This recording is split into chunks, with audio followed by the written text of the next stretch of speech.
अब शुरू होता है हमारा चैप्टर नंबर 9 एंड 10, जहाँ युबाम ऊनो को सॉरी बोलती है एंड ये बहाना बनाते हुए बोलती है कि उसे हर स्प्रिंग सीजन में यही प्रॉब्लम होती है क्योंकि उसे फ्लावर से एलर्जी है और इसीलिए उसे स्प्रिंग बिल्कुल भी नहीं पसंद। एंड जैसे ही युबाम ऊनो से उसकी डेथ के बारे में दोबारा पूछती है, युबाम फिर से स्नीजिंग करने लगती है। तभी ऊनो को देखते हुए युबाम मन में बोलती है कि क्या बाय चांस उसके पास कोई टिश्यू है ऊनो को साफ करने के लिए, बट युबाम के पास कोई टिश्यू नहीं होता।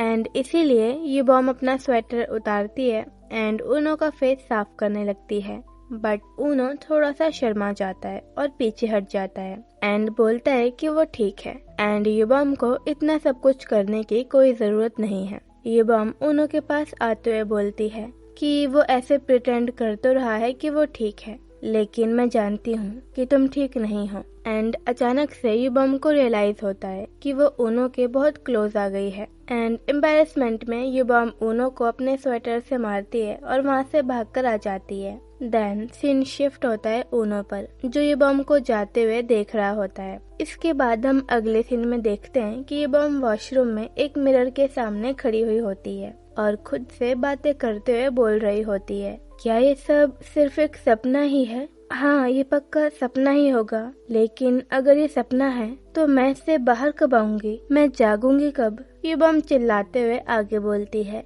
कि ये सब हो क्या रहा है और आखिर वो इतनी ज्यादा स्नीजिंग क्यों कर रही थी। उसने ऑलमोस्ट ऊनो का फेस गीला कर दिया था। आह, कितनी शर्म की बात है। युबाम आगे बोलती है कि ना तो उसे कोल्ड हुआ है और ना ही उसे फ्लावर्स या पॉलन से एलर्जी है, तो फिर ऐसा क्यों हो रहा है। युबाम आगे बोलती है कि एक मिनट रुको, अब जब मैं सोच रही हूँ तो मैं ऐसा सिर्फ ऊनो के सामने करती हूँ, वो भी तब जब मैं उससे वो सवाल पूछने वाली होती हूँ। वैसे तो चीजें बिल्कुल ठीक होती हैं, लेकिन जैसे ही मैं उससे उस सवाल का जिक्र करने वाली होती हूँ, मैं अपनी स्नीजिंग को रोक ही नहीं पाती, जैसे कोई मुझे ये सवाल करने से रोक रहा हो।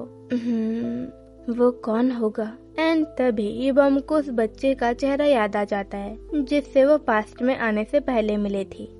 वो अनोइंग बच्चा। क्या ये कोई पेनल्टी जैसा है? क्योंकि अगर लॉजिकली सोचा जाए तो ऐसे टाइम ट्रेवल कर पाना नामुमकिन है। तो क्या ये किसी शर्त के तहत हुआ है कि मैं ऊनो से फ्यूचर में जो हुआ उसके बारे में कुछ नहीं पूछ सकती? इसके बाद हमें अगला सीन दिखाया जाता है जहाँ युबाम अपनी क्लास में बैठी हुई इन सभी चीजों के बारे में सोच रही होती है एंड इन्हें समझने की कोशिश कर रही होती है। मैं तब स्नीजिंग करना चालू कर देती हूँ जब मैं ऊनो से वो सवाल पूछने वाली होती हूँ, तो इसका मतलब हुआ कि मैं ऊनो से उसकी डेथ के बारे में नहीं पूछ सकती, या फिर ये भी हो सकता है कि मैं फ्यूचर की कोई भी बात नहीं पूछ सकती। लेकिन वो इरिटेटिंग बच्चा था कौन जिससे मैं यहाँ आने से पहले मिली थी, और तो और वो सारी कुकीज भी खा गया था, और आखिर उसने मुझे टाइम में पीछे भेजा क्यों? क्या वो भगवान था? हो सकता है शायद मैं स्प्रिंग के बाद उससे ये सब पूछ पाऊँ। एक मिनट, अरे हाँ, जरूरी नहीं कि मैं ऊनो से वो सवाल फेस टू फेस पूछूं, मैं उससे लिख कर भी तो इसे पूछ सकती हूँ ना। एंड युबाम छुप कर ऊनो को देखने लगती है एंड जैसे ही युबाम ऊनो को अकेला पाती है, युबाम ऊनो के पास जाकर उसके डेस्क पर एक नोट छोड़ देती है एंड इस नोट को देखकर ऊनो बोलता है, हे न्यूबी, सुनो ये क्या है? ऊनो ऐसा इसीलिए बोलता है क्योंकि युबाम ने नोट में जो भी लिखा हुआ था वो चेंज हो जाता है और उसकी जगह पर कोई रैंडम सी ड्राइंग बन जाती है। युबाम बार बार ट्राई करती है, लेकिन हर बार उसके लिखे हुए नोट पर कुछ और लिखा हुआ होता है। जब ऊनो उसे ओपन करके देखता है तो युबाम का लिखा हुआ मैसेज किसी रैंडम टेक्स्ट या ड्राइंग में बदल जाता है। देन युबाम सीधा फोन में टाइपिंग करके ऊनो से पूछने का ट्राई करती है, बट जैसे ही युबाम फोन की स्क्रीन को ऊनो के सामने लाती है, देन एरर आ जाता है। इसके बाद हम अगले सीन में देखते हैं जहाँ युबाम ऊनो से उसका फोन नंबर मांग रही होती है एंड ये सुनकर बाकी स्टूडेंट शॉक हो जाते हैं। तभी ऊनो का एक दोस्त हंसते हुए बोलता है, अरे वाह यार, नए स्टूडेंट को तुम्हारा नंबर चाहिए। एंड ऊनो युबाम को अपना नंबर बताने लगता है और बाकी लोग आपस में यही बातें करने लगते हैं कि शायद सीक्रेटली युबाम और ऊनो एक दूसरे को डेट करने लगे।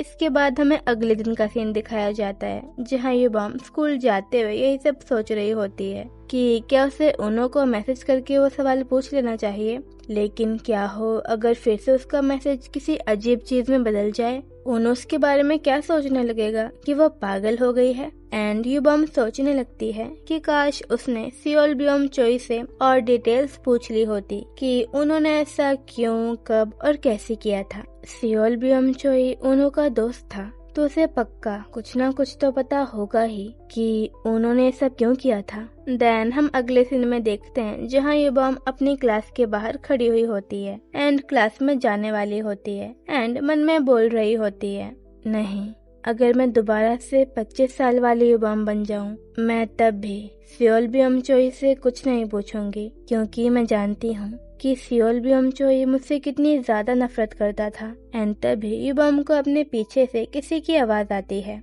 हटो, मैंने कहा हटो। एंड जब युबम पलट कर देखती है तो ये पर्सन होता है सियोल ब्योम चोई। इसके बाद हमें बैकग्राउंड में युबम की वॉइस आती है जो बोल रही होती है कि हाई स्कूल के दौरान बहुत सारे लोग थे जो उससे नफरत करते थे, बहुत सारे स्टूडेंट थे जो युबम को नापसंद करते थे, लेकिन एक लड़का था जिसकी आंखें और देखने का तरीका युबम को बिल्कुल भी पसंद नहीं था एंड वो पर्सन था सियोल ब्योम चोई। युबम आगे बोलती है कि सियोल ब्योम चोई कभी कभार ही स्कूल आता था, लेकिन जब भी आता था वो हमेशा टकरा जाते थे, वो हमेशा मिल जाते थे, लेकिन दोनों ने कभी भी ढंग से बात नहीं की थी। एंड युबम बस इतना जानती थी कि ये लड़का उनो का दोस्त है। देन हमें युबम को दिखाया जाता है जो मन में बोल रही होती है, सियोल ब्योम चोई ने पूरी जिंदगी में बस एक बार मुझे देखकर स्माइल की थी और उसने स्माइल तब की थी जब वो मुझे उनो की डेथ के बारे में बता रहा था। इसके बाद हम प्रेजेंट स्टोरी में वापस आते हैं जहाँ सियोल ब्योम चोई बहुत देर से युबम को हटने के लिए बोल रहा होता है। देन हमें फिर से बैकग्राउंड में युबम की वॉइस आती है जो बोल रही होती है कि वो फिर से टाइम में वापस आ गई है और सियोल ब्योम चोई की आंखें अभी भी उतनी ही इरिटेटिंग है। और वैसे भी अगर मैं कभी उससे पूछती भी, इवन उसे पता भी होता, सियोल ब्योम चोई मुझे तब भी नहीं बताता कि उन्होंने वो कदम क्यों उठाया था। तभी सियोल ब्योम चोई युबम से बोलता है कि वो क्लास के अंदर क्यों नहीं जा रही, ऐसे खड़ी क्यों है।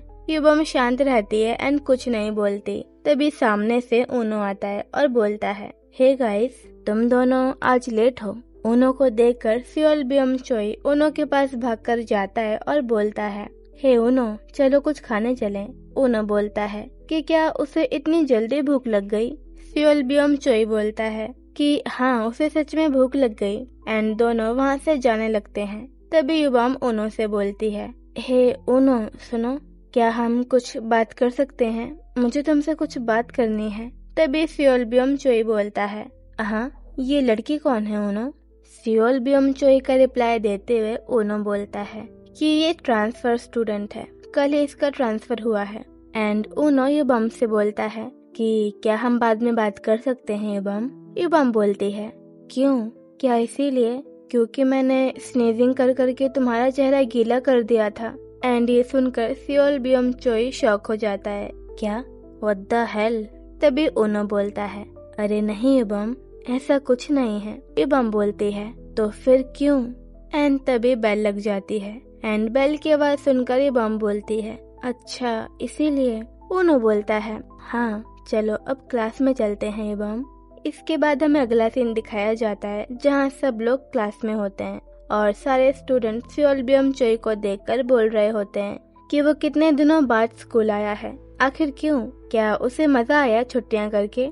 इसके बाद सीन शिफ्ट होता है जहाँ सियोल ब्योम चोई टीचर को टीज करते हुए बोल रहा होता है कि क्या उनकी ब्लाइंड डेट अच्छी रही। टीचर बोलते हैं कि स्टूडेंट का काम है पढ़ाई करना, तो अच्छा होगा वो उसी पर ध्यान दे। लेकिन सियोल ब्योम चोई और उसके दोस्त टीचर को टीज करना बंद नहीं करते। एंड क्योंकि एक अरेंजमेंट क्लास होती है, मतलब कि फ्री पीरियड, क्योंकि जिन टीचर की क्लास थी उन्हें कुछ काम था एंड इसीलिए स्पोर्ट्स के टीचर युबम की क्लास ले रहे हैं। लेकिन जब कोई नहीं मानता तो टीचर डिसाइड करते हैं कि वो सभी को ग्राउंड में ले जाएंगे।